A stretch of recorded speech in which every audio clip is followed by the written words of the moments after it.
ഹോല ചിക്കോസ്. അങ്ങനെ ഇന്ന് അമ്മൂനെ കാണാൻ വേണ്ടിയിട്ട് വീട്ടിലേക്ക് ചിറ്റയും ആൻറ്റിമാരും എല്ലാവരും വന്നിട്ടുണ്ടായി. അങ്ങനെ ഞങ്ങൾ കുറച്ച് നേരം ചായ കുടിച്ച് വർത്താനമൊക്കെ പറഞ്ഞിരുന്നു. പിന്നെ അമ്മൂന് വളം ഇട്ട് കൊടുക്കിയിരുന്നു, കുപ്പി വളം ഇട്ട് കൊടുക്കിയിരുന്നു. അപ്പം ഓരോരുത്തർ വന്നിട്ട് അമ്മൂന് ഇങ്ങനെ വളം ഇട്ട് കൊടുക്കുന്നുണ്ട്. ആദ്യം റാണേൻ്റി വന്നു, പിന്നെ ആൻറ്റി വന്നു, പിന്നെ ഷെറി ആൻറ്റി വന്നു, പിന്നെ ചിറ്റയും വന്നു. അങ്ങനെ അവസാനം അമ്മാമ്മയും വന്നിട്ട് വളമൊക്കെ ഇട്ടെടുത്ത്. പിന്നെ റാണേൻ്റെ കൺമശി തേടി നമ്മളെ മറ്റേ ചെറിയ മകൾക്ക് ഇട്ടെടുക്കണ പോലെ ബ്യൂട്ടി കുത്തൊക്കെ ഇട്ടെടുത്തിട്ടാണ്. നല്ലൊരു രസമായിരുന്നു, നല്ലൊരു സന്തോഷമായിരുന്നു.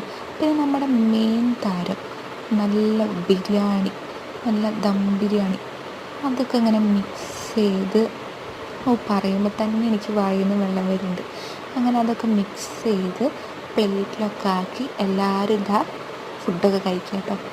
നല്ല അടിപൊളി, നല്ല ടേസ്റ്റുള്ള ബിരിയാണി കഴിഞ്ഞിട്ടോ.